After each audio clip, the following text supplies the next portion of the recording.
to illuminate the often unseen mental health challenges faced by first responders, police officers, firefighters, paramedics, and 911 dispatchers by sharing their stories, fostering understanding, and promoting resources for support and healing. We aim to break down stigma, advocate for improved mental health services within the first responder community, and inspire hope and resilience. This is the Weight We Carry podcast. What's going on, guys? I'm Bart with the Weight We Carry podcast. My wife here, Brittany, thank you for coming on. And Abbie, how are you today? Good. I'd like to introduce you a little bit. This is Miss Abbie Ellis. She's a 911 dispatcher and CISM peer support team member down in North Carolina. Thank you so much, Abbie, for being on. If you'd like to give yourself an even better introduction and go with it. So I am a 911 telecommunicator too. So I do the phone and dispatch in Iredell County. I'm actually the PR head at this moment. So I do all of our public relations stuff. And then I'm a part of the CISM team.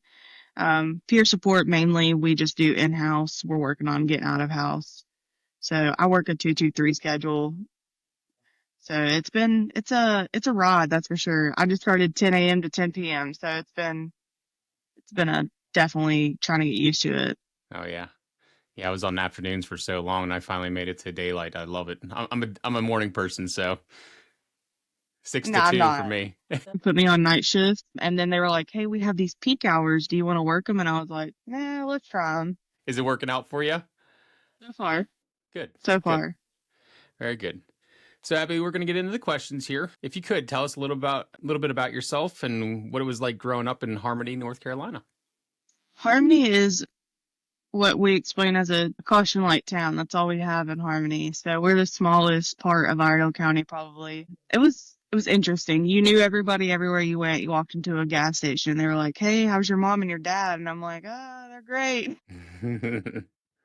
But I was definitely one of the poor class that grew up in Harmony. You know, my mom had a trailer, and it was me, her, and my stepdad. And then my sister moved out after she graduated, and it was just me and my mom. So it was definitely fun, though. My mom always made sure we found something new to do. Very rural, like we had cows, horses, and my mom used to rescue pit bulls to save them. So, I mean, that was what my life consisted of, was taking care of the horses and dogs and going to school. We made the best out of it. Fantastic. So your mom did work multiple jobs to provide for you and your sister. How did that shape your work ethic and who you are today? Well, as soon as I could work, I begged my mom to let me get my worker's permit, and she wouldn't let me do it. But as soon as I could get my kid start working, I turned 16, and the next day I applied for a grocery store in our hometown. And then from there it was history. I had 2 or 3 jobs through high school. I was going to high school. I worked at a popcorn factory with my mom. I was a CNA. I mean, if I could pick up a job, I was doing it. And that's just because I watched my mom hustle so hard as a kid that, you know, she would come home from one job, take a nap, and then go straight to the next job. Wow. And God, sorry. I say, what kind of popcorn factory? So in Yadkinville, which is like, I live in Yadkinville now, so about 15 minutes up the road, it's called Shallowford Popcorn Factory. And my mom was she was over everybody. So I got to go in and help them bag popcorn or label popcorn, or I got to go in and I did my senior project on them. So, I mean, it was a wild experience for sure. Well, that's pretty neat. Yeah, it makes you not want to eat popcorn though. I bet. Oh, no, I love popcorn. After you smell it on you and your mom for so long, you're like, I'm good. I'm over. To this day, do you still sort of avoid it? I try to. Really? So your uncle was a volunteer firefighter and you loved riding with him the calls. Do you remember a specific moment when you thought, I want to do this someday? So he's my adopted uncle, quote unquote. My mom would go to work during the summer, and she would be like, okay, you're going to Mandy and Todd's, have fun. And I'd be like, okay. So I'd spend summers and weeks there. And they have 6 kids together as well. So their youngest set of twins was just born, so I was helping out with them. And Todd would be like, hey, I'm going on a call, and he'd run out the door. And I'd be like, oh, God, he looks like he's having fun.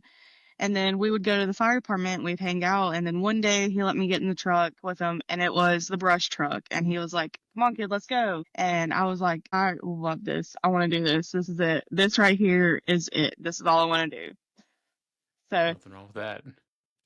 but I remember back in the day when the pager would go off and it was like just the pager. You didn't get anything else until they started doing the dispatch on it. And like, I mean, I remember it waking us up as kids and I'd be like, oh, there goes Todd. He's out the door. And that my wife can further elaborate on the firefighter aspect of it because she was a firefighter when she was really young, and I never was. I didn't get into public safety until my 30s, and I went right into EMS. So I'm a EMS medical rescue guy through and through. How about? Yeah, I was hooked. My brother was a firefighter, and he's a few years older than me. So, of course, anything he did, I thought was cool. So I used to ride with him to the fire station. I'm like, man, I want to join. Like, maybe he'll let me like follow him around and see what this is about. I was hooked right away. Oh yeah, absolutely. My older cousin Jeremy which is Todd's son. We were all on juniors. They were on juniors, and I was like, "There's the juniors club," and they were like, "Yeah, you should join." And I was like, "Yeah, I'm gonna do it." So you moved around quite a bit growing up. How did that impact your sense of stability? And did public safety give you the structure that you needed? Public safety gave it to me. Moving around was my mom. If you ask her, she's moved 1,000 times and she knows the best way to do it. Which she's right, she does. Like she can pack a whole house and have it moved and unpacked in a day. My mom always made sure we had the stability because it was just me and her. As a person that has ADHD, and my mom knew from a very young age I had ADHD, that I don't like change. So she would try to make the change easier on me, but it was never like a sense of, gosh, we're going to be here for a while. I mean, we moved around in Harmony a lot, and then we moved to like a different county, and my mom was like, okay, we're starting fresh, and I was like, this is all too new for me. Yeah, that'd be hard starting. Were they new schools or was it still? No, it was new everything. Oh, wow. I didn't know a soul there. That is hard. That's really rough. Yeah. And then my 8th grade year, she was like, we're moving, we've got to move out of this house. We're moving somewhere on the other side of the district. So like I went to Central Wilkes for 3 years, and then I'm getting ready to go to high school, and she moves me to West Wilkes, which is our arch rivals. Like when we played football or basketball or anything, we played them, and they were like, this is the biggest game of the year. And at the end of my 8th grade year, we're taking final exams. Mom's like, we're going to West Wilkes. And I was like, no, we can't. We can't go right now. Like, I'm at the end of my year.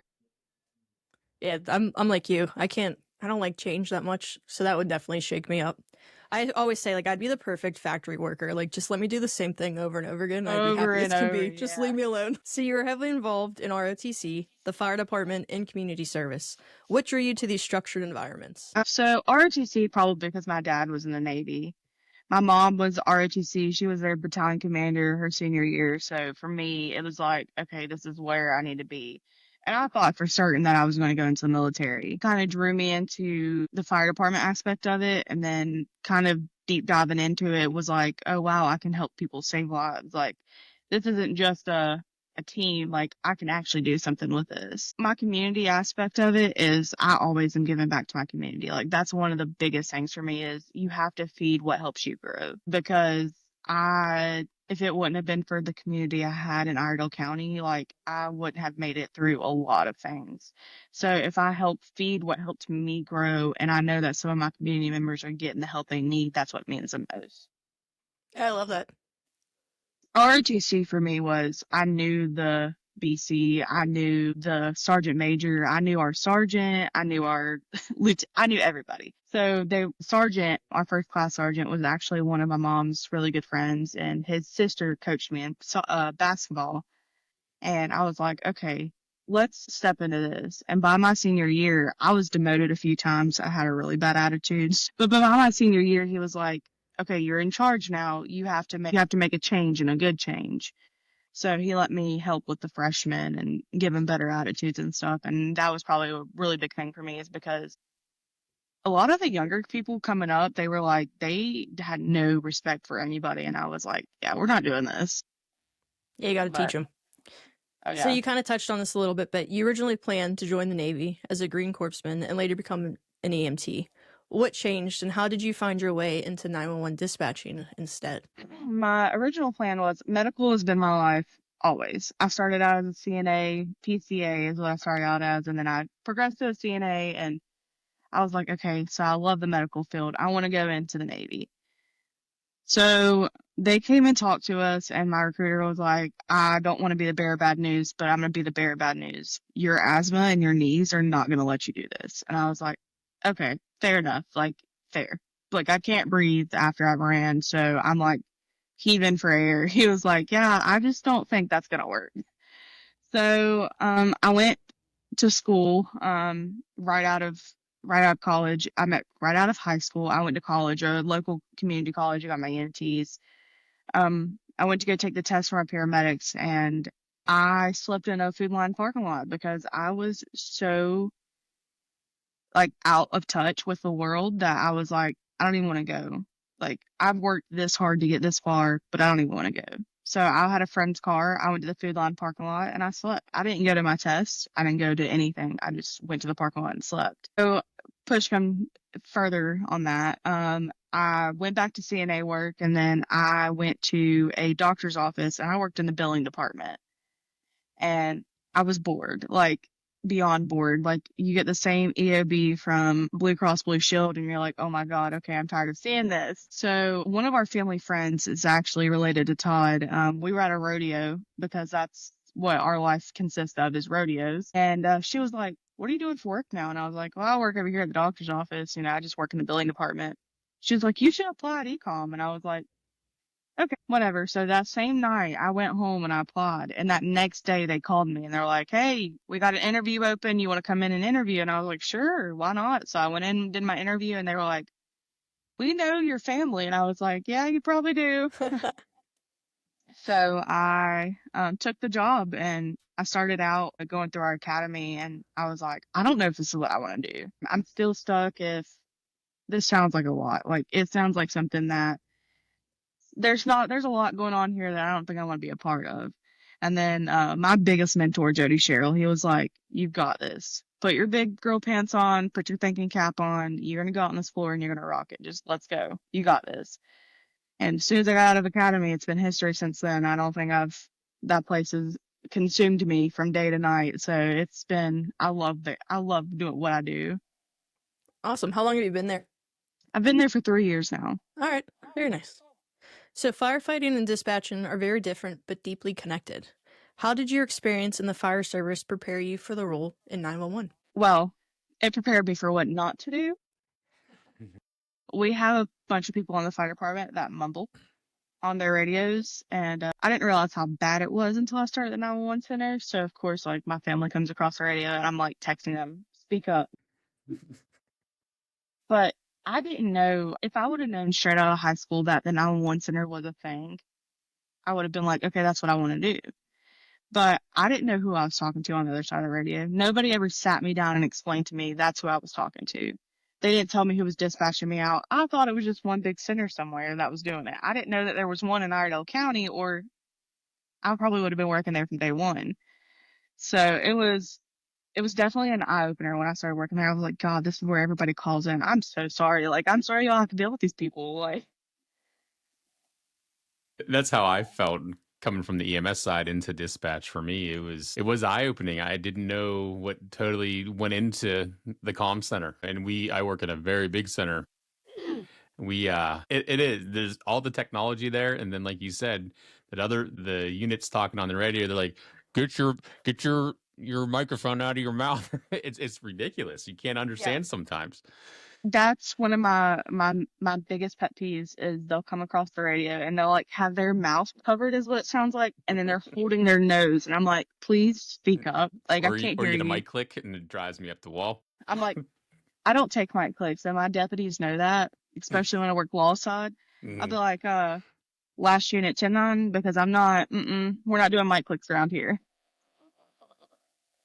So, Abbie, you've been very open about your struggles with PTSD, depression, anxiety, and OCD.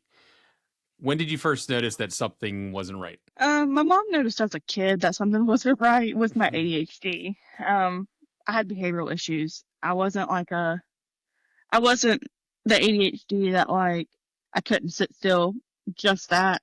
I couldn't sit still, and I was a terror. Like, my mom will tell you stories. We used to have to do a behavioral chart from when I'd get home from school. We'd do however good the day was, and if at the end of the week I did really good, we'd go get something.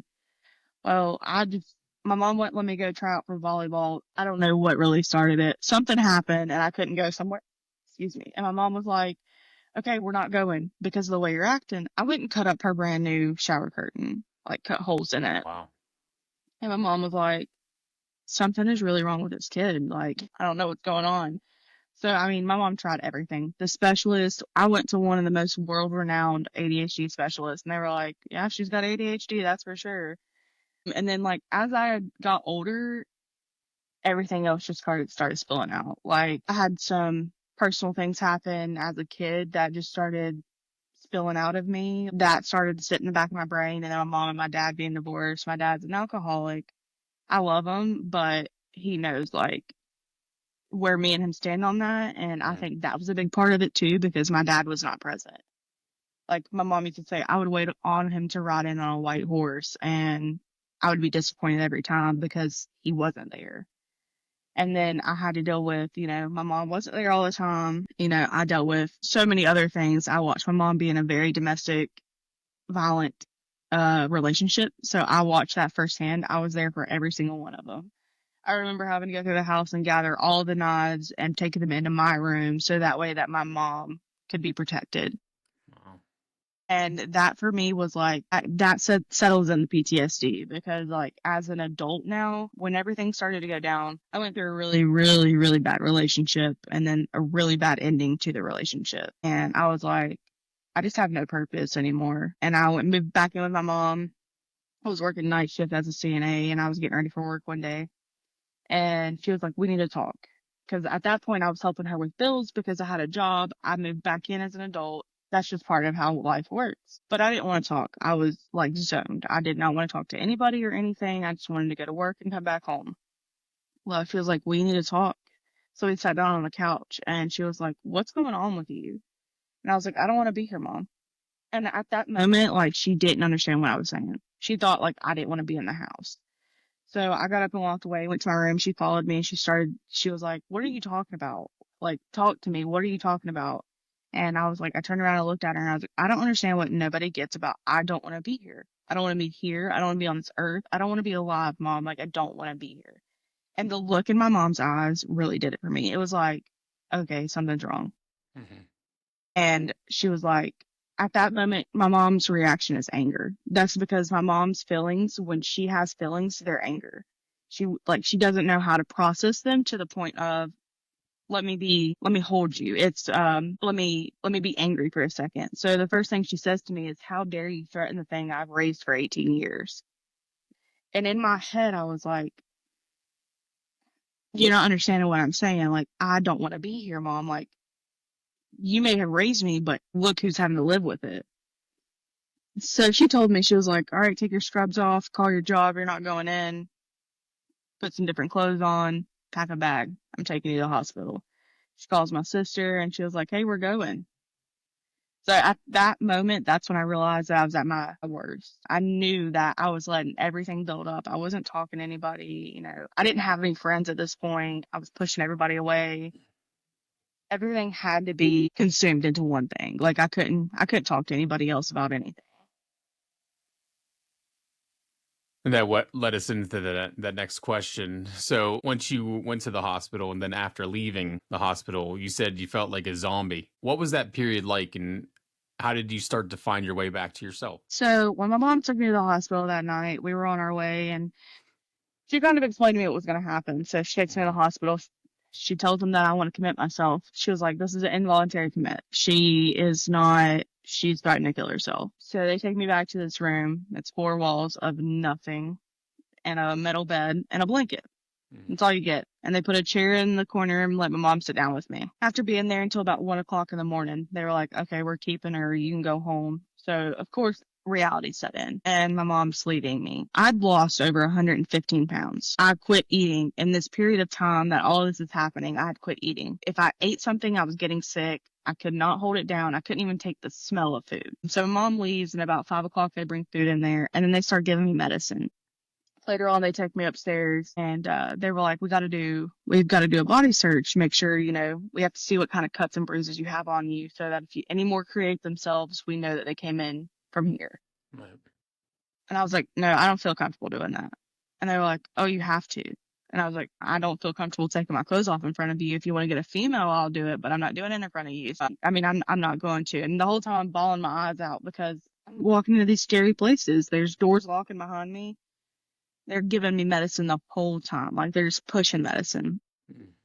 So I got really angry one day at the girl that was the psychiatrist that was there. I guess she was talking into something instead of talking to me.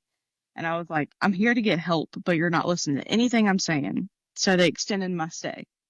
Then my medicine got bumped up. So by the time I left the hospital, I was on 7 different medications, not including what they were giving me at night. So I had 2 medications at night to help me sleep. So when I left there, I literally felt like I was a walking zombie. I couldn't feel, I couldn't get a touch of reality, nothing.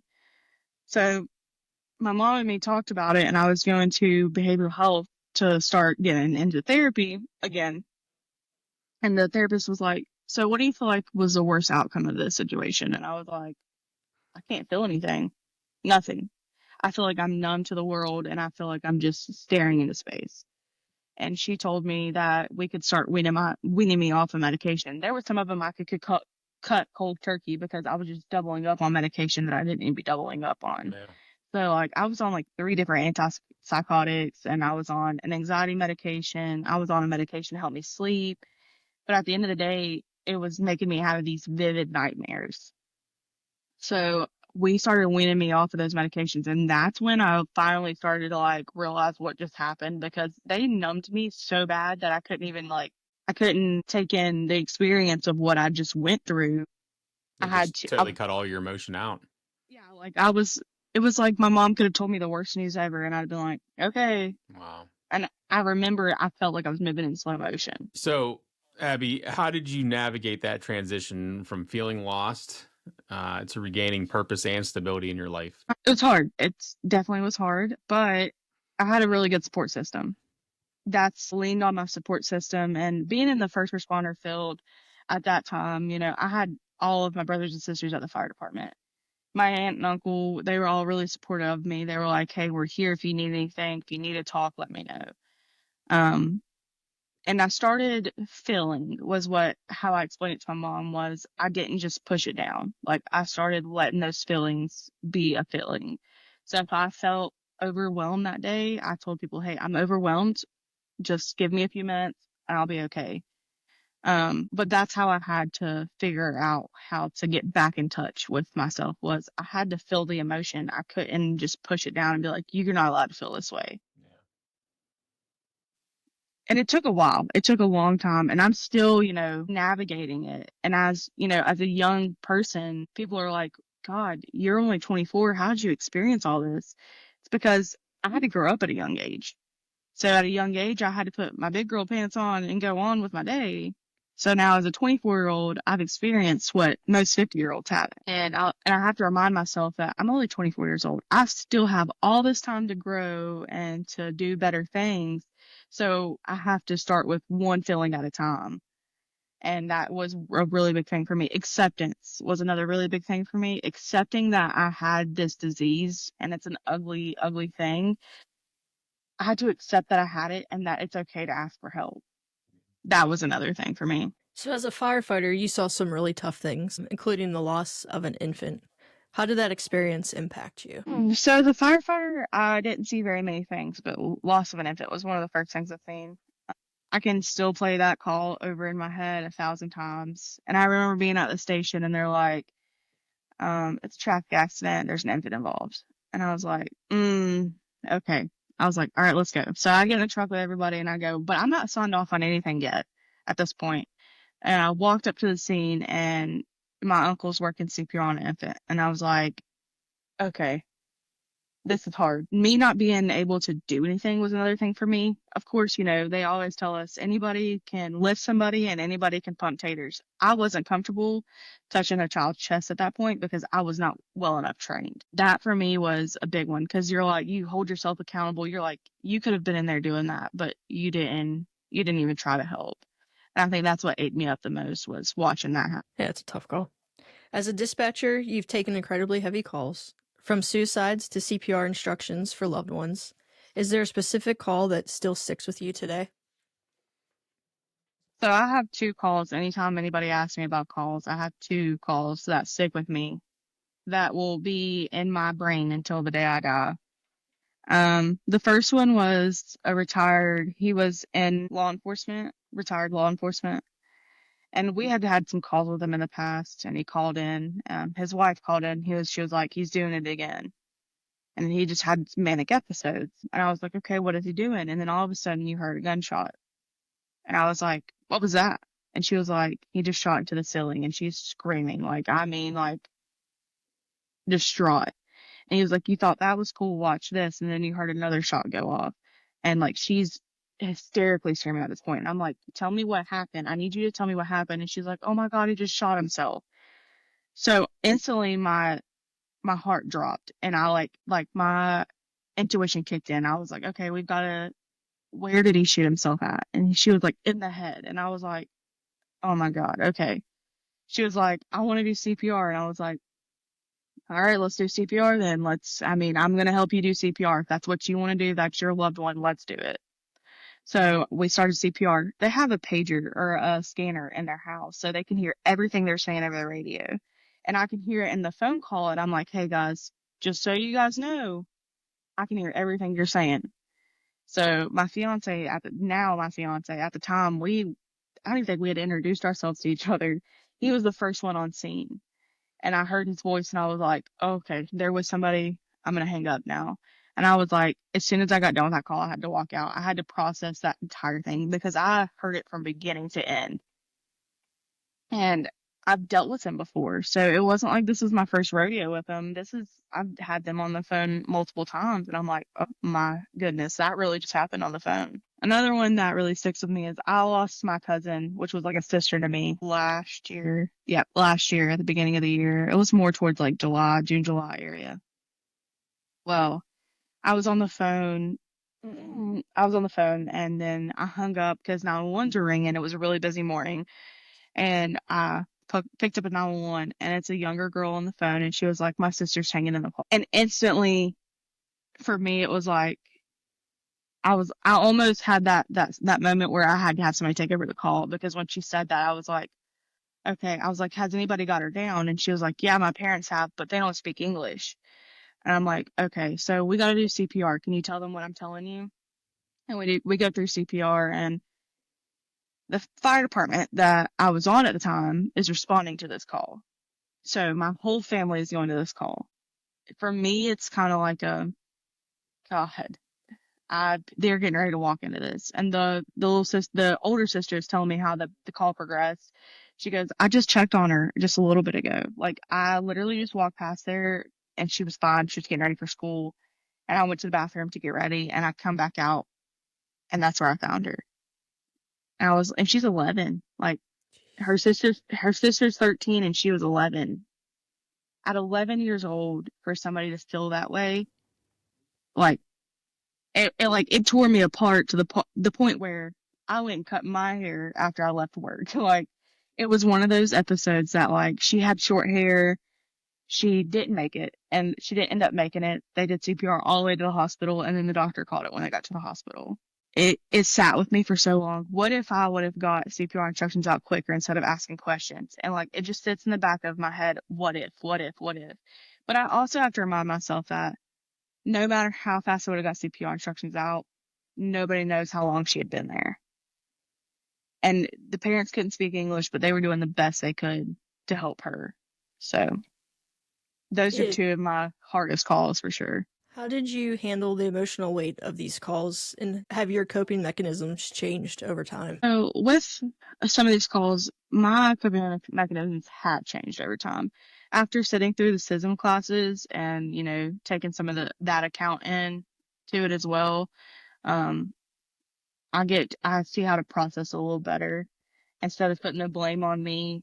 There's different exercises we went through. Like at the end of the day, you put that weight on your lap and it's just a word. You're mad at yourself, but that word weighs nothing. So why are you holding it on yourself? Just move it over, feel the feeling and let it go. Of course, these calls are going to be stuck in the back of my head for the rest of my life. But at the end of the day, all I know is I did the best I could. And that's how I have to reassure myself. Luckily, with both of these calls, I got to know the ending. With most calls, you don't get to know the ending. And luckily, with both of these, I got to know the ending, but I also got to feel the feeling. They had a they had a debriefing at the fire department for everybody that responded out there, and I went and visited a few of them just to see how they were doing because it's a hard situation. Like the past 3 years, we've ran some really hard calls on that fire department. So for that one to be one of just an addition to the rest of them, I want to check and see how they are. And I give them my coping mechanisms as well. And I think that helping others helps me cope a little better. All right, Abbie, you've used peer support and an in-house clinician to process your experiences. How did you first decide to reach out, and what impact did that have? So our in-house clinician just started about a year ago. We just started our team up about a year ago, and she's through responder support. So I always knew that I wanted to help in peer support, but I have what I call my work mom at work, and I went to her first. I was like, "Hey, listen, this is what's going on. I need to talk to somebody, and I don't know what to do." And she was like, "Okay, let's talk about it then." And she really gave me the sources I needed. And then when the responder support came into our center, I was like, "Okay, let me start here." And she, even if she's not in office, she'll do virtuals with us, which is a big for me. Like it's like, okay, she's gonna be there if I need her. Um, and she that for me was a big thing because I have a really bad history of therapists. If you're inconsistent, I don't want to keep coming to you. And with her, she's consistent. She'll text me and be like, "Hey, you ain't been in a while. Are you okay?" Yeah, I'm good. I don't need anything right now. But when I do, I text him like, "Hey, I need to get an appointment like ASAP." And she's like, "All right, let me get you on my schedule." So, and for me, it opened my eyes up to, well, these people are willing to help you. You need to put your foot in to start allowing them to help you. Sure. So a lot of the first responders hesitate to seek help. What would you say to someone who's afraid to admit they're struggling? So I'm good with words sometimes, but I've ran into this and it's been they'll start talking to me, we'll have a conversation and they'll be like, I did this, this and this, and I'm like, "Dude, are you okay? Like honestly, as a friend, are you okay?" And the further we get into it, they're like, "I just don't think I need help. I don't want to go get help." Just go try it one time. As a responder, you have 5 free sessions with our in-house clinician. Go try one of those free sessions, talk to her, just see if it's something for you. And if it's not, then you can say you tried. Right. And if you can't say that, if you can't go try it, then let me help you. Like you don't even have to go talk to our clinician. We have 5 different peers. If you feel like one of us would be better, so be it. I'll set you up with one of them. I could be your peer, but I'm sworn to confidentiality. So no matter what me and you talk about between here and these 4 walls, it goes nowhere. I know nothing if anybody asks me. The only time I have to say anything is if you threaten your life. So if you feel like you just need to talk to somebody, call me, text me. I'm up all hours of the night anyways. I don't care if I'm asleep, dead asleep. My phone's on do not disturb. Call me twice because I'll answer. And that reassuring people that you'll be there or that there is somebody there has been a big help. And what I've seen, especially in the fire department, is my uncle, when he was a chief, he showed them that someone's there for them. And they were like, "Okay, he cares. I'm going to open up to him." So if something happens, 9 times out of 10, they're like, "Hey, I'm going to Todd." Okay, cool. Todd's the best person to go to. Go talk to him because he's going to give you life advice. B, he's going to tell you where to go if you need help. Or C, he's going to tell you to suck it up and keep going. So, and that's just sometimes you need the hard love. Absolutely, you do. And that's what it's an ongoing, it's a recurring theme that we've heard from every person that's been on the show. All it does is it just reach out. Reach out and reach out often. And then for, like you said, on our side of things, it's, are you okay? It's the friend check-ins, it's the peer check-ins to make sure everyone's good, and we can get you the resources that we need to get you the help. And there is the help out there for everyone. Oh, absolutely. I went and sat at one of my coworkers' desk. They took a CPR and I knew it bothered them. So I took my chair. I was working a backup channel. I took my chair and I sat it at the edge of their desk and I just sat there. He's like, "Do you need something?" I said, "No, I'm just sitting here." And then finally, I think he catched on to, okay, she's going to sit here until I say something to her. Mm-hmm. I was like, "You don't have to say anything to me, but I'm just going to sit here in case you do need me." And he opened straight up. He was like, "This is what's wrong. This is what happened. This is what I think I did wrong."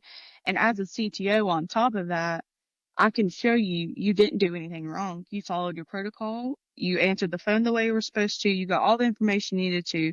You did nothing wrong. You did everything in your power through a phone that you could do. And I can help you boost your self-esteem and I can give you ways to deal with it and I can help you get further in coping with it. But you don't have to talk to me unless you want to. But I'm going to sit here just to make sure you're okay. It's a good CTO right there for sure. I just got my CTO. I have my first trainee right now, and I'll tell you what, I never thought I wanted that responsibility, but I definitely want that responsibility. I had my very first trainee yesterday on my shift yesterday, and it was fantastic. Yeah, It's fantastic. they gave me my CTO on a whim. They called me on a Thursday afternoon. No, Friday afternoon. I just got off work. It was my last day working that week. And they were like, "Hey, so Monday you'll have a trainee." And I was like, "No, I won't. I don't have my CTO." I don't want that. Said, "Yeah, you will because you're in CTO class now." And I was like, "Oh, fabulous. Got it. Okay."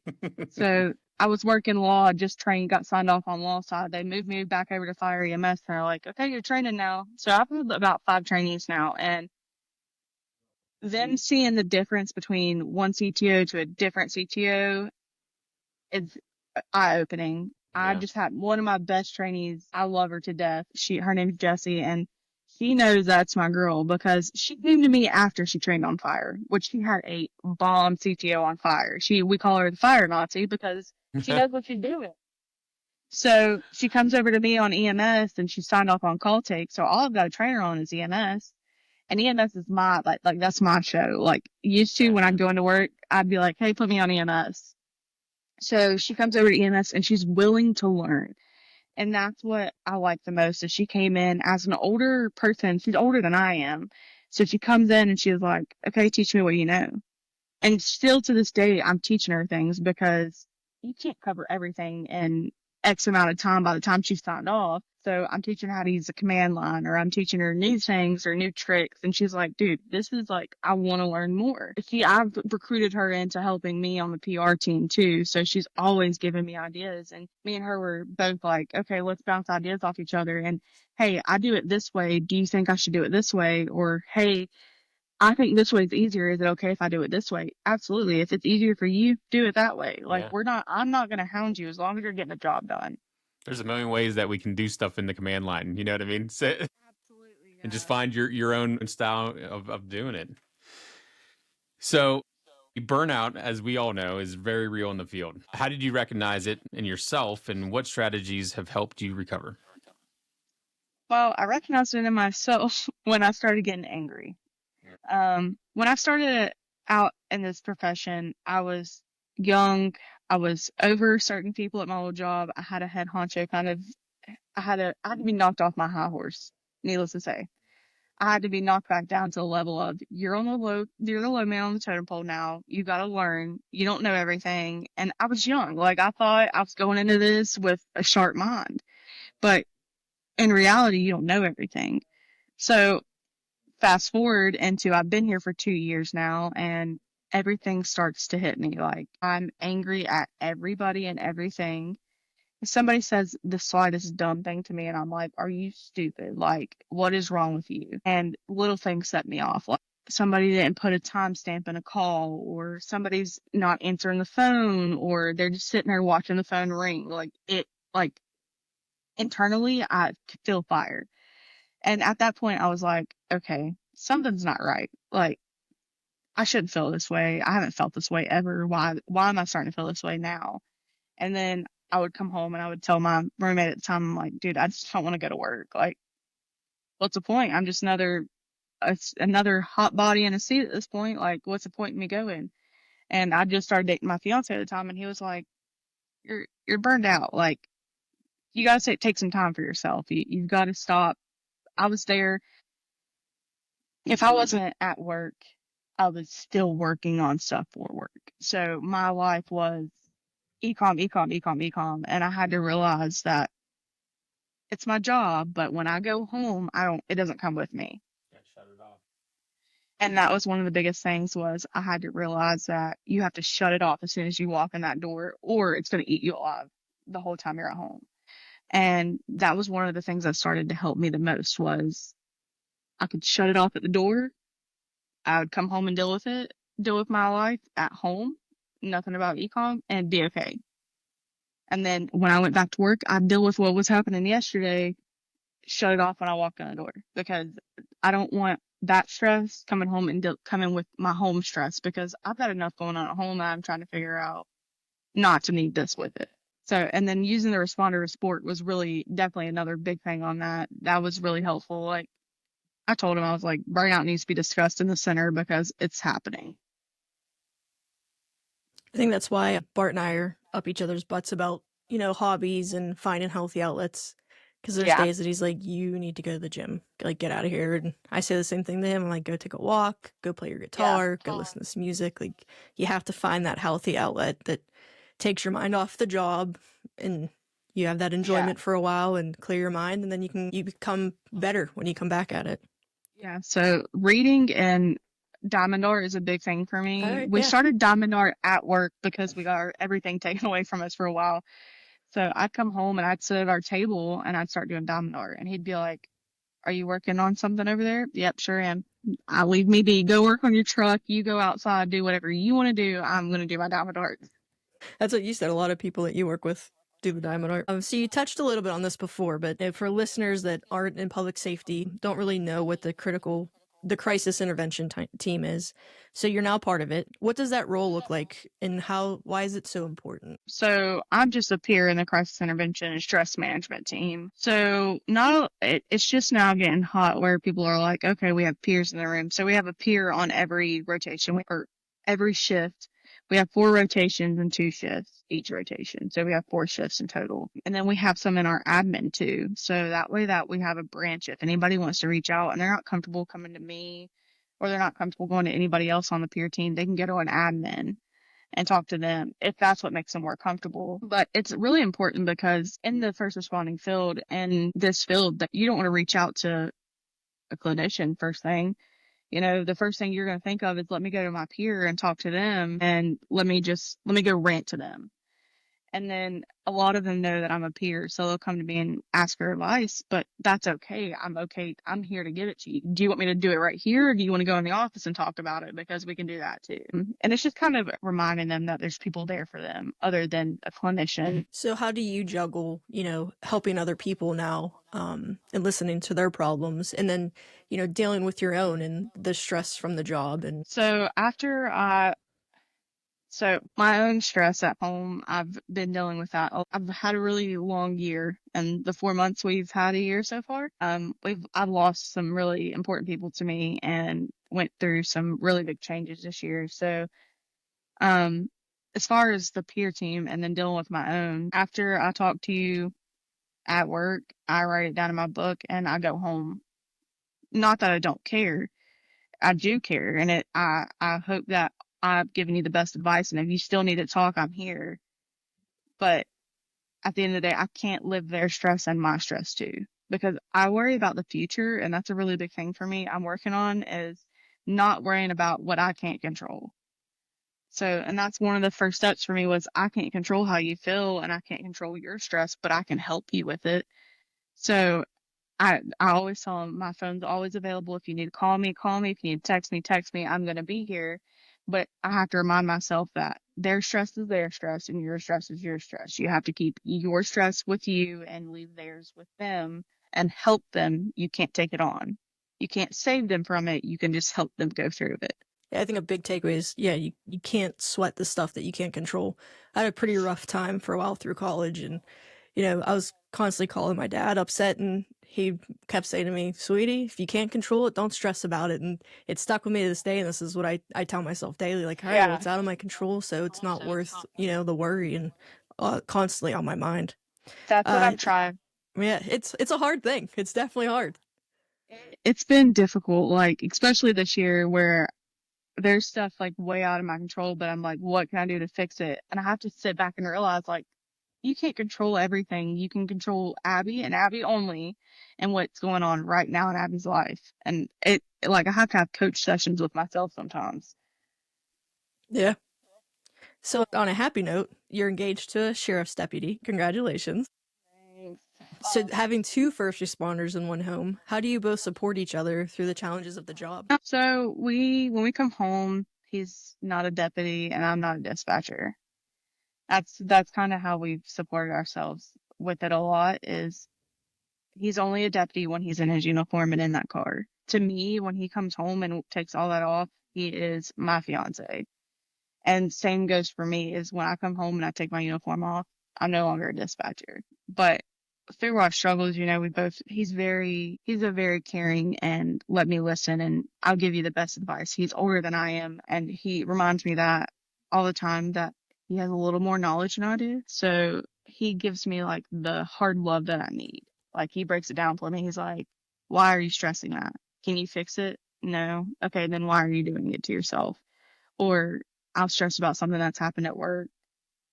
I do it all the time. He'll be like, is that in your control? Is that your position? Can you do anything about that? And I'm like, no.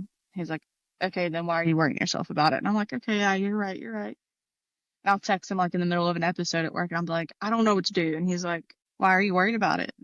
And I'm like, yeah, you're right. But that's one thing I will say about him. He's very level headed when it comes to his job.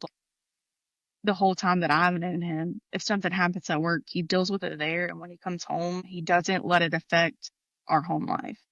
And if I know something's wrong with him, we'll talk about it and that'll be it. We're not going to revisit it because we don't want to bring up the past. And I think that's been a big thing for us. Our family is really supportive of our jobs. And I think that's another thing is we have an outlet within our families too.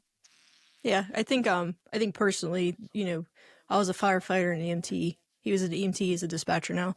I think it helps that, even though I'm not in public safety anymore, I still have like the background of it. And Hmm. so I know when he comes home if he needs to talk about something or if he just needs 20 minutes to himself. And, even same with me, work's work. So if I had a busy day and I just need 30 minutes to scroll on my phone and just take Yeah. myself out of that world for a minute, but he picks up on it. And you don't, so I think it definitely helps, but you don't have to have that public safety background. I think just, if you just open your ears, like everyone can listen, that you don't have to be Yeah. trained to listen. So if you're No, not in public safety, just knowing like, hey, like, how was your day? And put that phone no, down and listen to them for a little bit. And knowing your significant other too is a big thing. Like you yeah, got to know their habits. Like he'll come home and usually right now we're on opposites of everything. So when he comes home, I'm in the bed. But like on our normal days, he'll come home from work, we'll sit on the couch, we'll watch a movie. And if he's just that point where it's been that long of a day and he's just like, I'm going to bed, I'm like, it was a hard day. The other day he comes in, he told me it was going to be a long night. And I was like, okay, well, just turn the lamp off, give me a kiss when you get home. And he wakes me up and it's 5:30 in the morning. And I'm like, why are you getting home so late? And he was like, we had something to do. And I was like, okay, you have fun with that. And I roll back over and go to sleep. But it was because he enjoyed that he walks in the house and he's like all chipper, like, okay, I'm home. Like, okay, good night. Why are you waking me up? And he knows that my biggest thing is at the end of the day, I need to know that he came home. Make sure that I know that you're home with me and that's all that matters. And that's one of my biggest things being on the other side of the radio. And I've worked on the other side of the radio for him a lot is they go to these calls and you never know what the outcome of that call is going to be. So knowing that my significant other is safe because our dispatchers are doing their job is another big thing for me. And I can, that's one of the biggest things that I can do is I can split home and work up now. And when I'm at work, I'm dispatcher. And when I'm at home, I'm your fiance. But at work, your dispatcher. And if you need something, you call over that radio and you tell me. And that's just one of our biggest things. And that's what I told him, like when we first started dating is I don't bring work and home into the same place. Like everybody knows we're engaged and everybody supports it, but at the end of the day, they know I'm a dispatcher, and then I come home. So why do you think there's still such a stigma around mental health and public safety? The $1,000,000 question. Yeah, in my opinion, it's because of the history of it. There's so many older folks or older men still on in the corral there, I guess. You get a lot of well, you'll be fine, just suck it up and go on. You'll be fine, just suck it up and go on. And I've noticed here recently, a lot of people don't believe that mental health is real. And that for me is, you've got to break it down. Mental health is a real thing. It's not just it's a thought in your head. It's literally a chemical imbalance in your head that you can't control. Like you need medicine to help control sometimes, or you need to talk to somebody to control it sometimes. And some people don't understand that. And it's uneducated. They have their own beliefs. And, you know, I've seen a lot of family just doesn't believe in mental health, so they don't believe in it. They don't believe that it's a real thing, and they don't think they need to go get help for it. So when you sit down and you're like, dude, I can see you're struggling, and I don't think that you need to go get professional help, but I really think you should talk to somebody. That's just the first step into letting them know, dang, this is a real thing. Wow. I'm thinking what you just said, and it's so true. And not necessarily just the older generation, but the older generations in the public safety field. It was always the suck it up buttercup. And even when I first started EMS, it was about 2007, 2008. You didn't talk about it. I never heard anything about it. And I was scared, if something bothered me, I was just like, these guys are, I don't want to hear them whining and complaining about it. So I'll just keep it bottled up. But we all know that we're human beings. You're not supposed to see the stuff that you see, especially to your fellow human beings, and then it compounds and you see it over and over and over and over again, and at one point you're going to break, and we all find that out sooner or later. I have to remind my family, you guys have the normal people jobs, you sell insurance and you go to a homeless shelter and you work. Granted, you still serve our community, very much so. I hear things on that phone and I see things on the other side of the phone that nobody in their lifetime should ever have to see.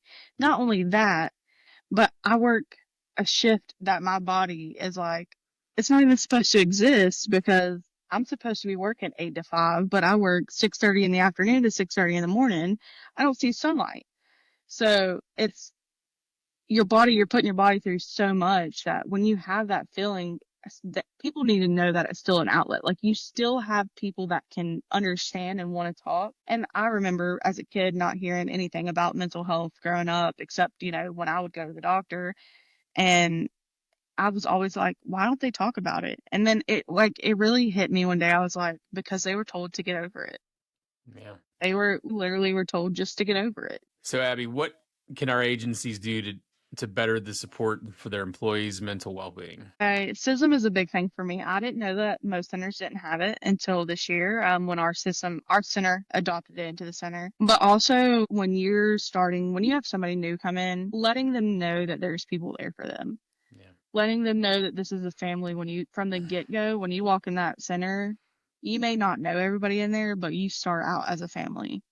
You're now a part of this big, crazy bunch of people that you've never met in your life, and we're all going to be different, but at the end of the day, it's a family, and that you can be able to count on them. But you want to be able to open yourself up to. You've got to realize that deep down inside, there's some feeling there.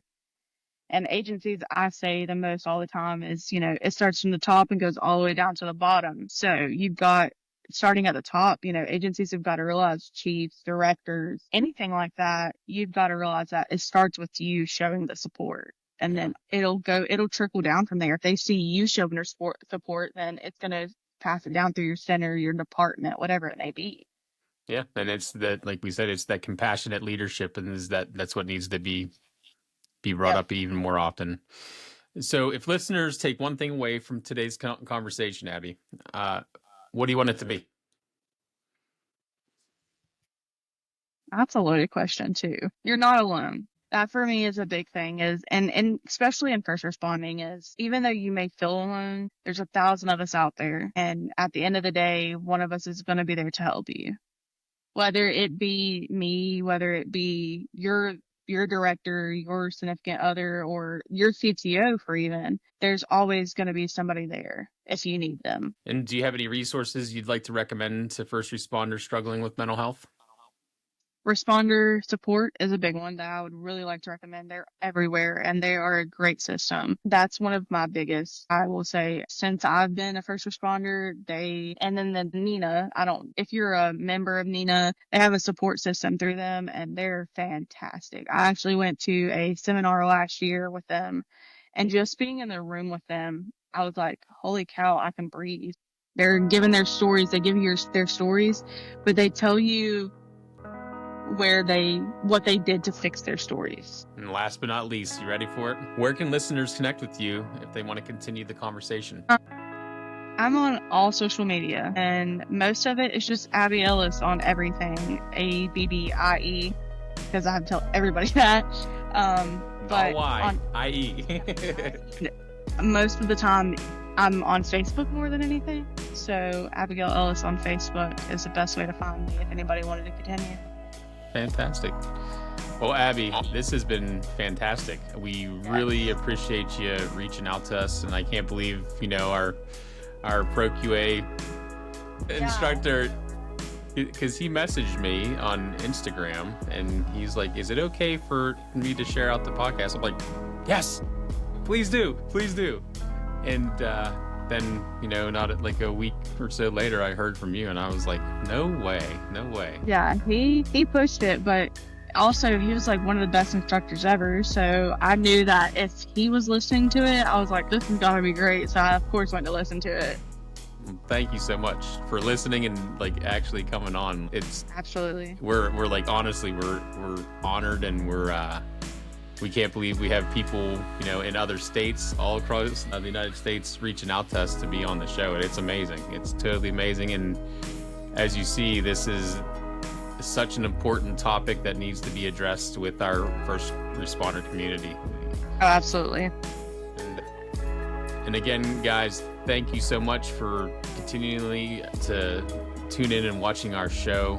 If anyone else would like to be on the show just like Abbie was, hit us up at TWWC podcast at proton.me. I still have to think about it for a second. If you want to be on the show just like Abbie here, just please reach out to us. We're definitely interested in your story. Everyone has a story. Let's break the stigma, and that's our mission in your story. Abbie, absolutely. Again, thank you so much. Thank you for everything that you're doing at your center. Tell everyone at your center, thanks for sharing everything, okay? Thank you. Guys, thank you again. We love you guys. Abbie, again, thank you much.